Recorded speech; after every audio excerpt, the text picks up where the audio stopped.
Hello, you wonderful people, and welcome to another episode of SuperFantaFi. This being a show where I talk about TV shows of the supernatural, fantasy, and or science fictional genre. For today's episode, I'm going to talk about My Gift, Level 9999 Unlimited Gacha, Season 1, Episode 3. Great episode. A lot of really interesting things went down in this episode, so let's break it down. So we immediately open with Garo and obviously see that he hasn't changed at all. He's still kind of the same prick that got to meet right, at the end of everything. And once all the platitudes and the guises were dropped and you saw them all for the horrible people or beings that they are, and immediately goes to trashing on this human who's just digging through the trash and trying to make it in life. And so we find out that Garu is living a good life because him, as well as everyone else that was part of the Concord tribe or whatever, that grouping of all the different people from the different tribes, he made out like a bandit, and him and the others. It's going to be interesting to see how the others have spent their wealth. He's probably just kind of going around like, who knows how many jobs. Well, he talks about it later on. Anything that he has a sense for things, anything that would be too troubling, that could be too complicated, he avoids those jobs. So luckily he has all this money to spend. It's like, and treat his friends to drinks and stuff. Like, it doesn't seem like he's really done much with the money. Who's to say the others haven't done a little bit more, but he's coming from a place that he just wants to splurge and stuff like that. And because he even talks about because of everything, he's working his way up, and now he's like in position to become like the leader of the wolves tribe, specifically amongst the beast folk. And so now I'm curious because we learned something interesting. It turns out he doesn't come from like some powerful nobility. He was kind of at the bottom of everything too, which makes the whole treatment of light that much more messed up, where it's like you're at the bottom of the food chain yourself, but even at the bottom of the food chain amongst the beast folk, you're still leagues above humans, sadly. But it's like, what it's like to be at the bottom, to be treated and seen a certain way, and you had to work your way up to the top. But like, the fact is that you can't have empathy for another tribe or person in a tribe or a tribe in general. That is like the systemic, societal issues. Like, he would never look past that, because this world is kind of built off of, you kind of do it, everyone's dealt the hands that they're dealt, and the humans, they're the scum, they're at the bottom of the rung, that's their fault. I worked my way up, no matter how low I'll always be higher than them type of situation. But like, the fact is that he could never even bother to, and even now, being where he is, he can't even, why would he? Back then, he didn't care about a human or humans in general. Why would that change 3 years later? So, but my big question then became, okay, so how is May and them going to approach? And my other question I'd asked last episode too was, why specifically Garo? Like, maybe he's just the easiest, and like, he's amongst the others, maybe he is the weakest of them, but also like, because of what light gets out of him, I guess it makes sense. Like, you need him to be the litmus test to kind of give you an answer of like whether or not you're properly ready to kind of run amok and wreak havoc if you choose to. Anyway, I'm going to breaking it down. We'll first start with May. Like I said, the approach where she's like, "Hey, I'm here. I'm here to acquire your help," and she's saying like, "Right, I serve Master Light. Master Light came from like some nobility." And for Garo, it was like, "Wait, no, not the same Light I knew." It's like, no way. He's like, the like government or whatever that's like backing them to do what they did, because I think it's like each one of their tribes has like high level people that were in the know, because like apparently the only people that know are like the people that hire the Concorder tribes, the 8 individuals that are a part of it, and then like high level people from their respective tribes. I guess like they kind of must have given the cosign and pick the very specific people that would become a part of like the Concord tribe to kind of complete this mission. It's like, beyond like getting rid of Light, what else did they do? Like, because they kind of make it sound like the tribe that group is no longer a thing. So I'm like, after the whole thing with Light, did they get paid? Because Garu never found out what a Mastro was. So that's why I'm like, oh, so after this, like, I guess Light was the only one they knew that had the potential, so I guess they never found one. I wonder, is it something that only happens in the human tribe, or is there one amongst each of the other tribes as well? But it's like, the fact is that even Garo never found out what one was, must mean like once Light was nipped in the bud, it's like, oh, I guess there isn't one anymore. No one else was the potential except for Light. So I guess the group disbanded like 3 years ago after they quote unquote killed Light, right? So I don't know. And for Garo, his only issue is, man, he wishes he could have killed Light. It's like, oh, well, it's kind of sad that he teleported away and stuff like that, but it's like, yeah, he's most likely dead. There's no way he'd survive, so. Showcasing how much of a sick bastard he is, that his only thing he's upset about is, I didn't get to like properly finish him off, because I think from some twisted angle, it's almost like I didn't see the job through. The job got done outside of my hands. I played my role, but I'm not the one that, was able to kind of end him.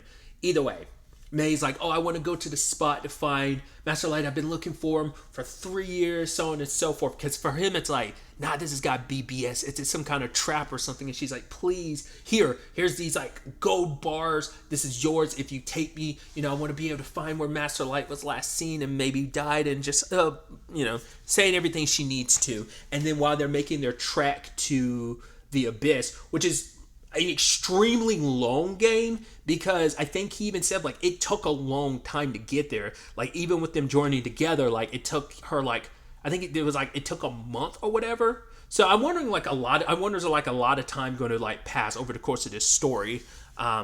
With some stuff we learned about Light this episode makes you go like, well, that seems like there's a strong possibility. And none of the people he summoned with his power probably will ever age either. But I'll get to that in a second.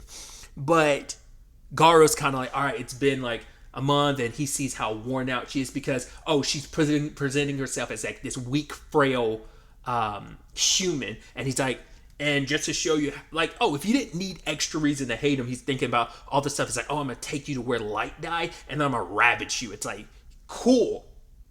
Like, there are levels to being a piece of shit, and it's just like, just when you think it can't be worse, it's like, cool, let's add this extra layer just to make it, like, really drive it home. He's even more of a piece of shit than you thought he was.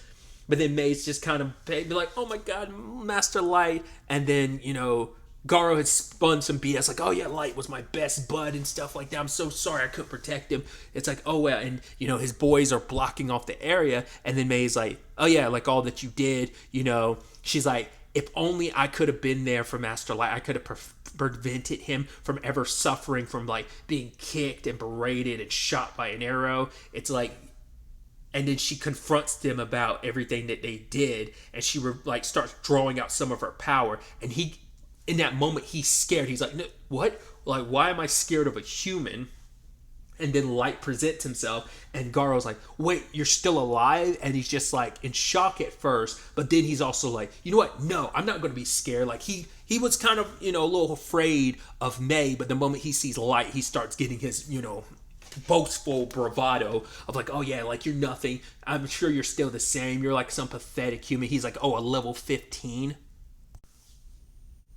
Which I'm assuming that's the level Light was 3 years ago. Because in his mind, he's like, well, however you survived, it might have been dumb luck. Which even he admits, it kind of was. It's like, if it wasn't for May, he wouldn't be alive right now. So, but it's also, so I guess like he just assumed like, you've been surviving and just barely making it. You don't have any real power. Like whoever this is, she might be a human. Maybe she's stronger. She's kept you alive, but that's all it is. And just, he refuses to even consider the possibility that something's different. Something's wrong here. And, two of his cronies go to attack him, and he just stands there, and May just with the effortlessness, just like walks past him and slices their heads off. Because it seemed like her main weapon of choice seem to be like wires, maybe steel wires. It's unclear what they're made of, but obviously like I was immediately thinking, especially later on when she sliced a whole bunch of the pieces, it's just like, and just like the massive ring of blood it left. But I think just, I like, it's disturbing, but I like camera work like that when she just went past them, and then like their head, you see from their point of view where like their heads had lifted up. And I don't know if that was their heads saying this, or whether this is some of the crowd of Garo's people being like, huh? I don't know if it was that kind of that last gasp before all brain function shut down. But yeah, especially later on when she sliced them all apart, reminded me of Apart from Sakamoto days, because he literally sliced people together like that as well. I was trying to also remember the other character I was aware of from more recent that was used like wires and stuff, and I was like, oh yeah, Kieshiro from Mission Yosakura family. So I was like, but either way, May's obviously devotion to Light when he's like, "Oh, thank you for doing that. Could you, block the exit?" And she's like, "Oh my god, of course, whatever you need, my lord." It's just like her willingness and readiness to do whatever he asks of her. And he's just like, "Cool, I'll handle this situation myself." And so, trying to be big dog, literally and figuratively, I love that Garo summons up a creature. It's like a level 500 thing called Fefnir, and it's like, no, it's Fenrir, and it's like, oh, cool. Don't go running around claiming that, because he's like, it's an it's like that's an embarrassment to the real Fefnir here, and he summons like a level 9,000 one, and I love how it handles things where it just like it breathes. No, because like, it summoned a 500 level attack, it focused all its mana and attacked him, and it did nothing. That was shocking enough for Garo. Then he summoned his Fenrir, and it pulls. It pulls what is essentially a Shiva. If you're familiar with Final Fantasy, it definitely pulled off a very Shiva-esque move. It was like it performed her diamond dust, but in this case, it's just it blew a little bit of it just blew a little, and like these snowflakes came out. These ice snowflakes came out, and this his Fenrir was completely frozen in shadow. I was like, that just immediately made me think of Shiva. And it's like, oh, like he was able to summon something that powerful. And Light's like, oh, I could have dealt with that by myself. But it's like, I don't want to just do that, because the whole point of the next part of this episode is like, oh, I want you to be afraid. I want you to drown in fear. The fact of the matter is, I want to humiliate you like you humiliated me. Like, I wanted you to think for a moment you had any hope, so I let you do whatever you're going to. It's like, oh, you hit me with your big shot? Cool. It meant nothing. Let me show you what real power looks like. And now he's begging, and he's like, I'm so sorry. I didn't want to do that. Like, in fact, he's like almost like tries to pin it on the other people. And they're like, no, you're the one that decided what jobs to take and stuff. And then May like managed to kill everybody because he was trying to ask questions. But the problem is Garu had no answers to like what a monstro is and why, anyone was after him and all that stuff. And the other's like, oh, we have answers. And May killed him because she's like, I can tell when you're lying. And anyone that lies to Master Light, death. Death is the only response to that. To the point Garo got so scared, like, I'm going to die. And he starts pissing himself, out of fear. And it's like, cool. Light then wants to flex on him a little bit, teleports him to the palace room, the throne room, and there his entire army, because he had asked him the question of, if I were to attack the surface right now, would I be able to do it? And Garo was like, yes, but you wouldn't last long, because eventually there's so many powerful people and nations, they would band together and stop you. You're one person. And even Garo, Light's like, yeah, I figured as much. I assumed as much. So it's good to know that you're telling me the truth, but also let me show you my army, and just flexing and showing like, right, the lowest ranked people. Who knows about the maids? Because I'm sure the maids are on the lower end of things. But the lowest levels we saw was 1,500. And obviously, like, the 9,999s are his, I don't know if you call them, like, his paragons. However you want to refer to, like, his four main, that being May, Nazuna, Ellie, and Aoyuko. Was that Aoyuki? The cat one. So just flexing in that regard. Obviously got a few some creatures that were like 3,000. He's got like some 5,000s, like at least 2 or 3 7,777. So, and just showing him that, and it's like, and then just Garo just literally turning pale white, and his fur is starting to fall out, and it's just like, yeah, I'm just trying to show you, like, this is my army. And it's like, do you think I could, go out there? And he's like, oh my god, he could crush the world like some kind of god. And like, it's like, a god? He's like, never thought about that. Like, would I do that? He's like, and I love like the just like duality of like, oh, I can be this world, I can give fortune and blessings, or I can give misfortune and destruction. Even the title of the episode where Garo was like, oh my god, he's a lord of destruction. And it's like, yeah, like it's going to be interesting to see. Like, he's basically coming from the perspective of, I'm going to judge this world, and how I view this world and its society as a whole will determine whether or not I bring glory and rule this world kind of with, like, a gentle touch, or whether I crush it with an iron fist and burn it. He kind of even implied, like, I'm not going to kill you. I basically want to leave you in a perpetual state of being what you are, knowing the truth. So it's like, is he going to lock him away in some, like, perpetual state of, I wonder, is he going to, like, freeze him, or, like, what? Like, because he could easily kill him. I want you to suffer more. Once again, to feel everything that I felt these 3 years of anger and pain that I've kind of just, like, and sadly, getting his revenge won't give him back, that security and everything that was taken from him, but it will, revenge will only get him so far. But it's also like, yeah, but him as well as the audience is going to love every step. It's like, oh, I just can't wait for you to get them all back. But for him, he also wants to find out the truth. I think that was another angle to whether he will help this world or burn it. It's like whether he can get an answer to the question of, like, why what happened to him happened, like who's trying to find a monstro, like what's so important to them, why were they like thinking light was one, where this all start and what the end result was supposed to be. And because I wasn't one, the end result ended up being what it is. So, like, why did I need to be killed? Because they were like, we didn't make that decision. We actually got to go ahead to do it. Because I wonder if they were worried that, well, if he's not one now, maybe he eventually will become one. Maybe that's their concern. Either way, it's a moot point. It just Light needs that answer to get some form of closure and answer to understand why this had to happen to him. Some other interesting things, I brought it up earlier in the recording, I just didn't touch on it, was the whole aspect of Light is purposely making himself younger, because I think he's afraid, like, if I allow myself to age, if I'm stuck being the way I am and the way I look, it allows me to keep hold of that fire inside of me, that anger and that pain. Because if I grow up and let myself age, I allow my body to forget. And it's like, but if I'm stuck looking like this, anytime I look at myself in the mirror, anytime I feel who I am, I'm reminded, oh, I think there's also that psychological thing of, I always want to be, mentally back in that spot where I was 3 years ago, like left for dead and afraid.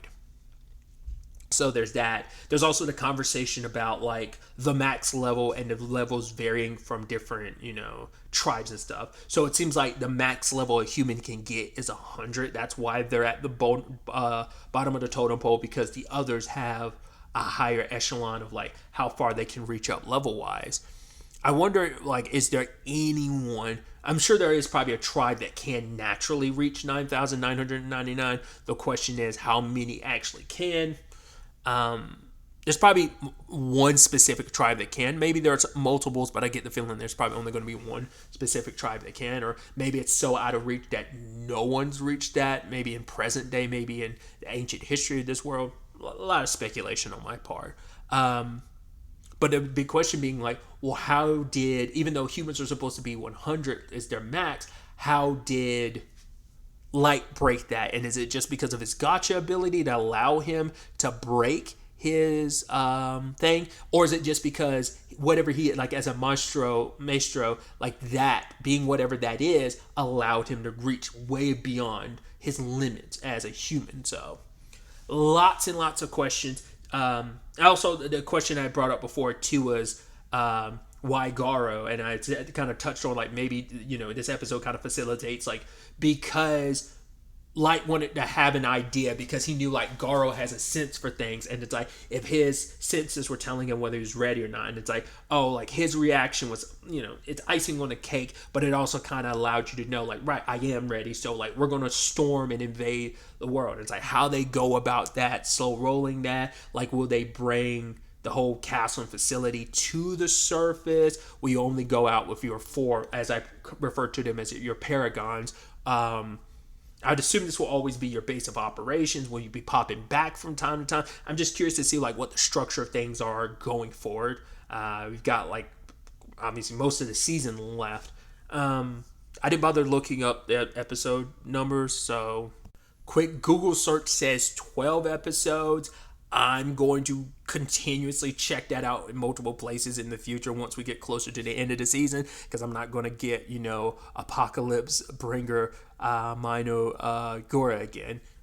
It's a whole thing, but I'm not going to let that happen again. So I need to make sure, like, I guess also Kaiju number 8 as well. I got screwed over in that department because I thought there were more episodes than there were.